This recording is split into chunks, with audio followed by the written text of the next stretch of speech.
My ex-fiancé quit his job to pursue his dreams and dumped me via text a week before the wedding. 3 years later, he reappears, wanting me back, but I've married someone he knows. So I, 30F, was engaged to my ex-fiancé Felix, 34M, when I was 26, almost 4 years ago. We were supposed to get married 3 years ago, but he dumped me through text a week before the wedding and took off to Germany, where he had been offered his dream job. Felix and I met through friends and had been together for 3 years before he proposed, and we got engaged. Felix was a zoology major, and he had been working here as a professor when we met, but I always knew his dream was to do something great with his life and contribute to the world with whatever he studied. That was really noble, so when he was offered the position of research specialist for a new study in his field, he accepted the position and moved away, without even talking to me. A week before the wedding, he and his friends were supposed to go to Hawaii for his bachelor trip, but he never showed up at the airport. It was only several hours later that we found out he was in Germany and breaking things off with me because he'd received a job offer there, which he absolutely had to accept. He told me he knew I wouldn't be able to give up my life, my friends, family, and career here, and he didn't want me to sacrifice anything either. He also didn't want to give up on his dreams and stay back for my sake. After months of thinking about it, he decided to go alone and take the leap. He didn't want a long, drawn-out goodbye or even a discussion, which is why he left as quickly as he could.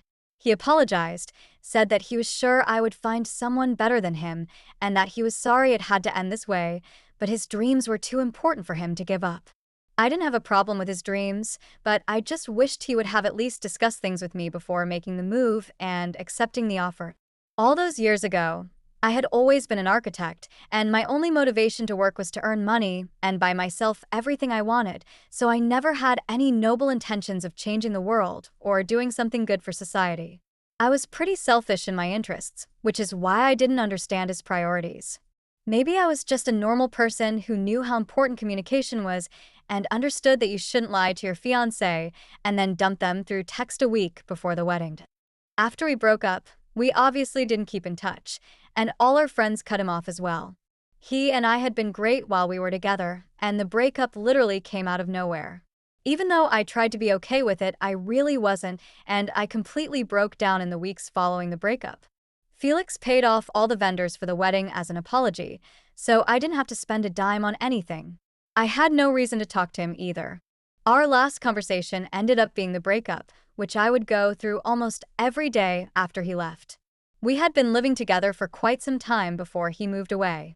A few weeks after he broke up with me, his cousin Sam, 32M, came by to pick up his belongings since Felix had left a lot behind. Felix didn't want to make me suspicious. I had met Sam before at a couple of family gatherings, but we weren't close, and neither were Sam and Felix close. Apparently, nobody else in the family was talking to Felix, so he offered Sam $2,000 to send his stuff to him. Sam, a guitarist in a band still struggling to make a name for itself, needed the money, so he accepted the offer. When Sam came over to gather the last of Felix's things, I stayed out of his way, but I must have looked really depressed. Instead of just taking the things and leaving, Sam decided to stay with me for a while and talk.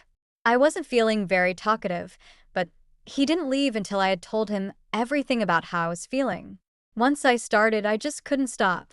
It was embarrassing, but I ended up crying in front of him, and he comforted me throughout. He let me cry all my feelings out, and then he told me I had to be strong. He also said that Felix was an idiot and didn't know what he had lost, which made me feel considerably better about myself because Felix leaving had completely shattered my self-worth and confidence. That day, Sam even gave me his number and told me to contact him anytime I wanted to talk. He hugged me goodbye. It was a really sweet thing for him to do, even though he had no reason to. He was just there to gather his cousin's things, and it wasn't like we were close, but he still seemed to care about me, and that really touched me. We stayed in touch and eventually became really good friends. A couple of months later, Sam was the one who helped me feel happy again, and I don't think I could have recovered from that heartbreak if Sam hadn't been with me every step of the way. He convinced me to leave my house, go to work, and even hang out with friends on the weekends instead of sitting at home moping or drinking. He would also understand when I just needed time for myself and would come over those days to silently be there with me. I didn't even realize when I fell in love with him. Over time, Sam started spending more and more time at my place instead of his own. One day, 2 years ago, he came to my house and never left. That's how we ended up moving in together, and even though most people would say it was weird and rushed, I wouldn't say that because I really do love him, and we're even married now. We decided to get married at the beginning of this year for several practical and legal benefits. It was a small, intimate ceremony that not a lot of people knew about, and that's exactly how we wanted it. Everybody in his family and all my friends had been told not to tell Felix about it. We didn't want him to know because it would definitely be weird for him to find out I was marrying his cousin. I didn't want to deal with the drama, so everybody had been given strict instructions to keep it a secret.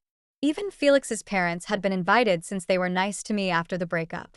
They promised to keep it a secret, but I had my doubts because they had forgiven him after a couple of months.